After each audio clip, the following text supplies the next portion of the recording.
of the history of the Philippine Air Force kasi gusto nating maramdaman nila kung gaano kahalaga ang Philippine Air Force. Makikita na ngayon sa Mency Park Ground, Andrews Avenue, Barangay 183, Zone 20, Villamor, Pasay City, ang isang S-211 Marquette aircraft. Ito ay tanda ng pagbibigay pugay sa makasaysayang nickel spill sa lugar na itinayo noong 1919 na ngayon ay Villamor Air Base, ang lugar kung saan nagsimula ang Philippine Air Force.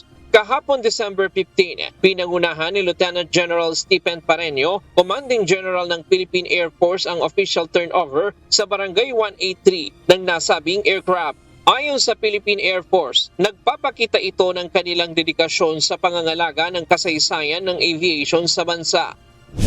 Ang S-211 aircraft na ito ay magsisilbing simbolo ng dedikasyon ng Philippine Air Force sa pangangalaga sa airspace ng bansa at inspirasyon para sa mga susunod na henerasyon na nagpapakita ng matibay na ugnayan ng Philippine Air Force at ng komunidad.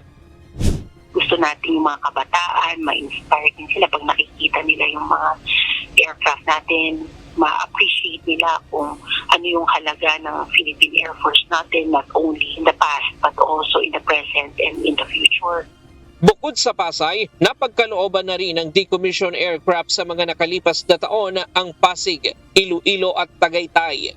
So, there are certain decommissioned aircraft in the Air Force that are still worthy to be museum pieces or historical pieces. So, whenever we get requests from communities, we donate such aircraft para naman magkaroon ng sense of history yung mga communities natin.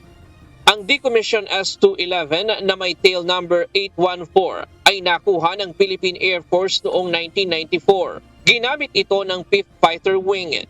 Malaki ang naging pakinabang nito sa training ng mga piloto, maritime patrol at operasyon laban sa insurgency.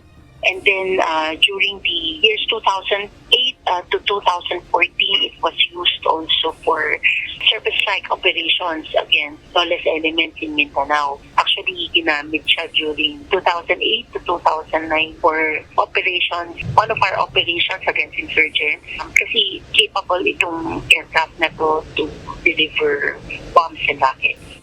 Sa ngayon, may 3 pang aktibo na ganitong uri ng light attack aircraft ang Philippine Air Force.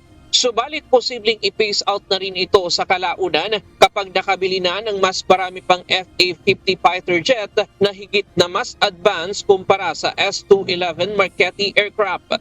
Ryan Lacanlale, UNTV News and Rescue. Diyos ang aming sandigan, serbisyo publiko ang aming pinahahalagahan.